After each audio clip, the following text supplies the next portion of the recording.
नमस्कार दोस्तों, स्वागत है एक बार फिर से आपके अपने YouTube चैनल मैथ एजुकेशन में। तो दोस्तों, आज के वीडियो में हम लोग पढ़ेंगे प्रथम साधिक परीक्षा यानी टर्म 1 का क्लास 9th का हिंदी सब्जेक्ट का सेट 2 का क्वेश्चन आंसर देखेंगे।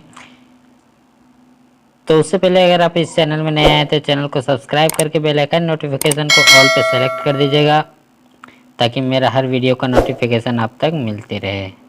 तो चलिए आइए क्वेश्चन को स्टार्ट करते हैं। देखिए, यहाँ पहला क्वेश्चन में दिया हुआ है, निम्नलिखित गद्यांश को ध्यानपूर्वक पढ़कर प्रश्न संख्या 1 से 5 तक के लिए सही विकल्प का चयन करें। तो दोस्तों, अगर हम ये गद्यांश पढ़ के आंसर देते हैं तो टाइम ज़्यादा लगेगा, आप लोग पढ़ लीजिएगा। हम सीधे क्वेश्चन पे आते हैं। देखिए, पहला क्वेश्चन दिया हुआ है, काम का महत्व बढ़ जाता है जब ऑप्शन नंबर ए में दिया हुआ है उसको भाग्य के भरोसे छोड़ दिया जाए, बी में जब हम समय पर काम को पूरा कर देते हैं, सी में है जब उसे टाल दिया जाए, डी में है जब काम को नहीं किया जाए। तो इसका सही आंसर होगा दोस्तों बी, ऑप्शन होगा बी, जब हम समय पर काम को पूरा कर लेते हैं तब काम का महत्व क्या होता है, बढ़ जाता है। ठीक है, अब आइए क्वेश्चन नंबर 2 को देखते हैं। खेत का रखवाला उपहास का पात्र कब बन जाता है?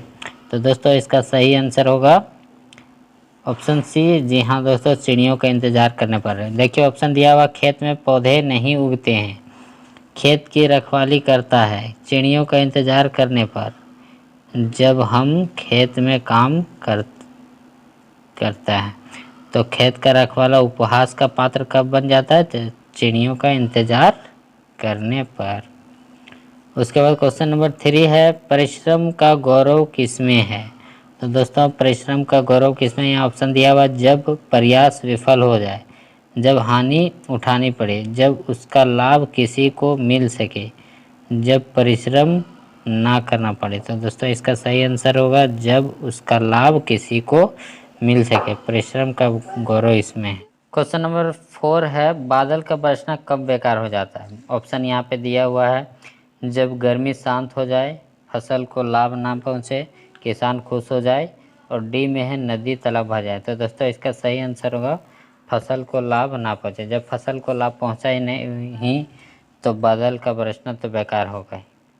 अब क्वेश्चन नंबर 5 दिया हुआ है, किसान का पर्यायवाची शब्द। तो आप लोग किसान का पर्यायवाची शब्द आप लोग जानते होंगे, कृषक। कृषक तो आपका बिल्कुल सही उत्तर हो जाएगा ऑप्शन सी। उसके बाद एक क्वेश्चन आगे है, एक और दिया हुआ, प्रस्तुत पद्यांश को ध्यानपूर्वक पढ़कर निम्नलिखित प्रश्न संख्या 6 से 10 तक के लिए सही उत्तर का चयन करें। मतलब ये पद्यांश दिया हुआ, इसको पढ़कर सही उत्तर का चयन करना है। देखिए, यहाँ पे क्वेश्चन नंबर 6 में दिया हुआ है, ऑप्शन नंबर ए है सुरमा, बी है कायर, सी है दयालु और डी है वीर। तो इसका सही आंसर होगा कायर। देखिए, विपत्ति आने पर कौन डरते हैं? कायर डरते हैं। तो इसका सही आंसर हो जाएगा बी। ठीक है, क्वेश्चन नंबर 7 दिया हुआ है, विपत्ति आने पर कौन विचलित नहीं होते हैं? विपत्ति जब आ जाता है दोस्तों तो विचलित कौन नहीं होता है? सुरमा, कायर, डरपोक, दुखी। तो इसका सही आंसर हो जाएगा सुरमा, ऑप्शन ए सुरमा। उसके बाद क्वेश्चन नंबर 8 दिया हुआ है, पत्थर पानी कब बन जाता है? पत्थर पानी कब बन जाता है? दोस्तों, पत्थर पानी कब बन जाता है? ऑप्शन नंबर ए है, जब मानव जोर लगाता है, जब कायर भाग जाते हैं, सी में जब मानव भाग जाता है, डी में है जब मानव मेहनत ना करे। तो इसका सही आंसर होगा जब मानव जोर लगाता है। क्वेश्चन नंबर 9 है, सूल का पर्यायवाची शब्द लिखें। तो दोस्तों, सूल का पर्यायवाची शब्द होता है कांटा। क्या होता है, याद रखिएगा, कांटा। क्वेश्चन नंबर 10 में दिया, मानव शब्द का विलोम है। दोस्तों, मानव शब्द का विलोम मतलब मानव का उल्टा क्या? मनुष्य, जानवर, दानव देता है। तो इसका सही आंसर है दानव, मानव का दानव। क्वेश्चन नंबर 11 में दिया हुआ, सुगंध शब्द में किस उपसर्ग का प्रयोग हुआ है? दोस्तों, उपसर्ग, उपसर्ग का मतलब होता है पहले जो शब्द आकर उसका अर्थ बदल देता है, पहले जो शब्द मिलकर उसका अर्थ बदल देता है। देखिए, तो यहाँ पहले सुगंध, गंध में सु आके इसका अर्थ को सुगंध बना दिया। तो इसका पहला शब्द क्या, सु, तो ये क्या ऑप्शन सी। ठीक है। उसके बाद क्वेश्चन नंबर 12 है, जो शब्दांश किसी शब्द के अंत में जोड़कर उसके अर्थ के परिवर्तन ला देता है उसको प्रत्यय बोलते हैं। देखिए, जो पहले आके जुड़ता है उसको उपसर्ग बोलते हैं, जो लास्ट में कोई अंत में आकर उसके अर्थ को बदल देता है, परिवर्तन कर देता है, उसको प्रत्यय बोलते हैं। तो ऑप्शन बी सही है। ठीक है। उसके बाद क्वेश्चन नंबर 13 दिया हुआ, पानी शब्द का पर्यायवाची। तो पानी शब्द को हम लोग और क्या चीज़ बोलते हैं, जल बोलते हैं। तो ऑप्शन सी सही आंसर है। उसके बाद क्वेश्चन नंबर 14 दिया हुआ, निम्न में से सही सुरती समभिन्नार्थक शब्द युग्म कौन सा है। दोस्तों, जैसे सुनने में एक जैसा, मतलब सुनने में एक जैसा लेकिन अर्थ जो है वो अलग अलग है, तो वो कौन सा है। तो दोस्तों यहाँ पहला दिया हुआ अन्य, मतलब दूसरा अन्य, मतलब दूसरा अन्न, मतलब अनाज, अन्य अनाज अन्न। देखिए, अन्य अन्न अनाज अनाज। ठीक है। तो एक जैसा और क्या है, उसका शब्द अलग अलग होता है। इसका सही आंसर होगा ऑप्शन ए, अन्य मतलब दूसरा, अन्न मतलब आवाज़ अनाज। घी के दिए जलाना मुहावरे का सही विकल्प है। दोस्तों, घी का दिया जलाना एक मुहावरा है और इसका सही विकल्प क्या है, घी बर्बाद करना, दुखी होना, उसके बाद खुशी मनाना और कोई नहीं। तो दोस्तों इसका सही आंसर है खुशी मनाना, मतलब घी का दिया जलाना मतलब खुशी मनाना। ठीक है। उसके बाद क्वेश्चन नंबर 16 है, राम प्रतिदिन विद्यालय, राम प्रतिदिन, सॉरी, राम प्रतिदिन विद्यालय जाता है, रचना के आधार पर वाक्य भेद बताएं। दोस्तों, राम जो है प्रतिदिन विद्यालय जाता है, विद्यालय जाता है क्या, सरल वाक्य है। इसका सही आंसर होगा ऑप्शन ए। ठीक है। क्वेश्चन नंबर 17 में दिया हुआ है, मोहन गाता है और राधा नाचती है। देखिए, ए रचना के आधार पर वाक्य बताइए। देखिए, इस वाक्य में जो मोहन और क्या कर रहा है, राधा को, मोहन और राधा को जोड़ रहा है, जोड़ने का मतलब संयुक्त वाक्य। तो इसका सही आंसर होगा बी। ठीक है। क्वेश्चन नंबर 18 में है, शब्द संज्ञा या सर्वनाम की विशेषता बताते हैं, वे खाली जगह मतलब डैश कहलाते हैं। तो दोस्तों, शब्द संज्ञा या सर्वनाम के जो विशेषता बतलाता है उसको क्या कहते हैं, विशेषण कहते हैं। तो इसका सही आंसर बी। क्वेश्चन नंबर 19 में दिया हुआ है, लड़का अच्छा है और लड़की डैश है, लिंग बदल देने पर क्या, लिंग बदल देने पर विशेषण क्या होगा। जब लड़का का लिंग बदल देंगे तो लड़की, इसका विशेषण क्या होगा। तो इसका अच्छा का अच्छी, जैसे लड़का अच्छा है तो लड़की का लिंग बदला जाएगा तो क्या होगा, अच्छी। तो ऑप्शन नंबर बी। ठीक है, सही आंसर। उसके बाद क्वेश्चन नंबर बी में दिया हुआ, लड़का लंबा है, इस वाक्य का वचन देने पर क्या होगा। दोस्तों, इसका है, लड़की लंबी है, लड़कियां लंबे हैं, वचन मतलब इसका वचन, एक वचन, बहुवचन, बहुवचन दे देंगे तो क्या होगा, लंबा लड़का, क्या लड़के लंबे हैं, ऑप्शन सी। ठीक है। उसके बाद क्वेश्चन नंबर 21 में दिया हुआ है कि प्रस्तुत पद्यांश को ध्यानपूर्वक पढ़कर प्रश्न संख्या 21 से 25 तक सही उत्तर। देखिए, पद्यांश दिया हुआ, इसको ध्यानपूर्वक पढ़िए और इसका आंसर दीजिए।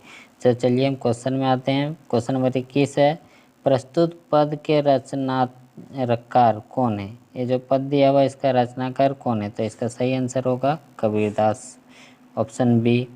उसके बाद क्वेश्चन नंबर 22 में दिया हुआ है, किसी आंधी के ज्ञान की आंधी का भक्तों के जीवन पर क्या प्रभाव पड़ता है।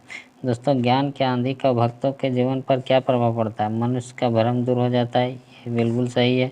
माया से छुटकारा मिल जाता है, ये भी सही है। उसके बाद क्वेश्चन नंबर 3 है, मनुष्य की अज्ञानता दूर हो जाता है, ये भी सही है। तो इसका ऑप्शन हो जाएगा डी, उपयुक्त सभी सही। ठीक है। क्वेश्चन नंबर 23 दिया हुआ, भ्रम, भ्रम का अर्थ क्या होता है। भ्रम मतलब भ्रम में रखना, क्या, माया जाल इसको बोलते हैं, छाया नहीं, माया इसका सही आंसर हो जाएगा भ्रम का अर्थ। उसके बाद क्वेश्चन नंबर 24 है, हिति चित के द्वे थुनी गिरानी मोह बनीला टूटा से कवि क्या कहना चाहता है। तो दोस्तों, इसका सही आंसर हो जाएगा आपका विस्वार्थ और स्वार्थ और मोह दोनों स्वार्थ और मोह दोनों समाप्त हो गए। ऑप्शन बी सही आंसर होगा। ठीक है, उसके बाद क्वेश्चन नंबर 25 दिया हुआ तम का पर्यायवाची। दोस्तों तम का पर्यायवाची क्या होता है? तम मतलब अंधेरा, मतलब उसका दूसरा नाम। तो ऑप्शन बी सही होगा। क्वेश्चन नंबर 26 दिया हुआ निम्नलिखित प्रश्नों के सही विकल्प का चयन कीजिए। मतलब इसमें सही विकल्प को चुनना है। क्या कबीर की मृत्यु कब और कहाँ मानी जाती है? तो दोस्तों इसका सही आंसर है 1518 ईस्वी में मगहर में इसकी मृत्यु मानी जाती है। क्वेश्चन नंबर 27 में दिया हुआ है कबीर किसमें विश्वास रख करते थे? दोस्तों कबीर राम और रहीम की एकता पर विश्वास करते थे। तो 27 का ऑप्शन ए सही हो जाएगा। क्वेश्चन नंबर 28 दिया हुआ है मुक्ताफल का क्या अर्थ है? दोस्तों मुक्ताफल का मतलब होता है मोती। ऑप्शन ए सही हो जाएगा। ये नहीं होगा, सी नहीं होगा, डी भी नहीं होगा। ठीक है, उसके बाद क्वेश्चन नंबर 29 दिया हुआ कबीर ने हस्ती किसे कहा है? दोस्तों कबीर ने हस्ती संसार को कहा है। किसे कहा है? संसार को, ज्ञान को नहीं। ये भी नहीं, ये भी गलत, ये भी गलत। तो ऑप्शन सही हो जाएगा ए। उसके बाद क्वेश्चन नंबर 30 दिया हुआ है साधु किसकी निंदा करते थे? सज्जनों की, दुर्जनों की, गरीबों की, अमीरों की। तो दोस्तों साधु जो है वो दुर्जनों की निंदा करते थे। उसके बाद क्वेश्चन नंबर 31 है प्रस्तुत गद्यांश को ध्यानपूर्वक पढ़कर प्रश्न संख्या 31 से 35 के लिए सही उत्तर का चयन कीजिए। देखिए इसको पढ़ के आपको सही उत्तर का आंसर देना है। क्वेश्चन नंबर 31 में प्रस्तुत गद्यांश किस पाठ से है? तो आप ये इसका आप लिखिए और इसका देख लीजिए कि दो बैलों की कथा है, दिया हुआ कहानी हीरा और मोती। तो इसका सही आंसर बिल्कुल ए हो जाएगा। क्वेश्चन नंबर 32 में दिया हुआ है दो बैलों के नाम क्या थे? तो आप लोग जानते हैं दो बैलों के क्या नाम था? झूरी और काछी, हीरा और मोती, गया और भैरव, सोना और रूपा। तो इसका सही आंसर हीरा और मोती, दो बैलों की कथा। उसके बाद क्वेश्चन नंबर 33 है बैल किस जाति के थे? बैल जो है किस जाति के थे? देसी, देहाती, पहाड़ी, पछाई। तो दोस्तों इसका सही आंसर हो जाएगा डी। इसका सही आंसर हो जाएगा डी, पछाही। ठीक है, उसके बाद क्वेश्चन नंबर 34 है दोनों बैल एक दूसरे से विचार विनिमय कैसे करते थे? बोलकर, लिखकर, मुख भाषा, मुख्य भाषा। दोस्तों ये मुख्य भाषा से विचार विमर्श करते थे दोनों बैल एक दूसरे से।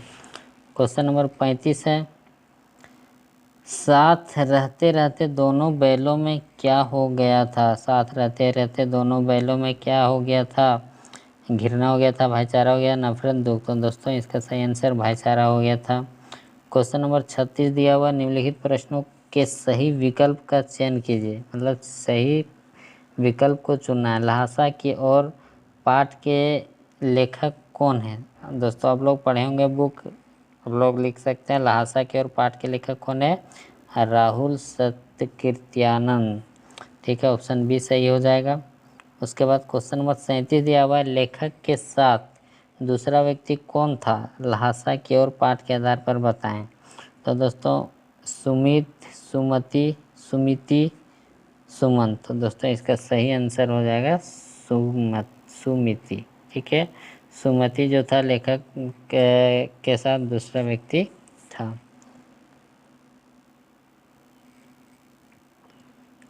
उसके बाद क्वेश्चन नंबर 38 दिया हुआ है मैं अब पुस्तकों के भीतर था, नीचे दिए गए विकल्पों में कौन सही है? लेखक पुस्तकों के शेल्फ के भीतर चला गया, लेखक के चारों ओर पुस्तकें ही थी, पुस्तक में लेखक का परिचय और चित्र छपा था, डी है लेखक पुस्तकें पढ़ने में रम हो गया था। इसका सही आंसर क्या होगा? डी, लेखक पुस्तकें पढ़ने में रम गया। क्वेश्चन नंबर 39 है सांवले सपनों की याद पाठ में लेखक ने किस प्रसिद्ध पक्षी विज्ञानी का चित्र प्रस्तुत किया है? तो दोस्तों ये ऑप्शन है सबीर अली, सालिम अली, मोहम्मद अली, सुभान अली। तो इसका सही आंसर होगा ऑप्शन बी, सलीम अली। उसके बाद क्वेश्चन नंबर 40 है सलीम अली की पत्नी का क्या नाम था? तमन्ना, तहमीना, तबस्सुम, सलीमा। तो इसका सही आंसर क्या हो जाएगा? तहमीना। तो आशा करता हूँ वीडियो अच्छा लगे तो चैनल को सब्सक्राइब करके बेल आइकन नोटिफिकेशन कॉल पर सेलेक्ट कर लीजिएगा और ज़्यादा अच्छा लगा तो लाइक करके शेयर कर दीजिएगा। थैंक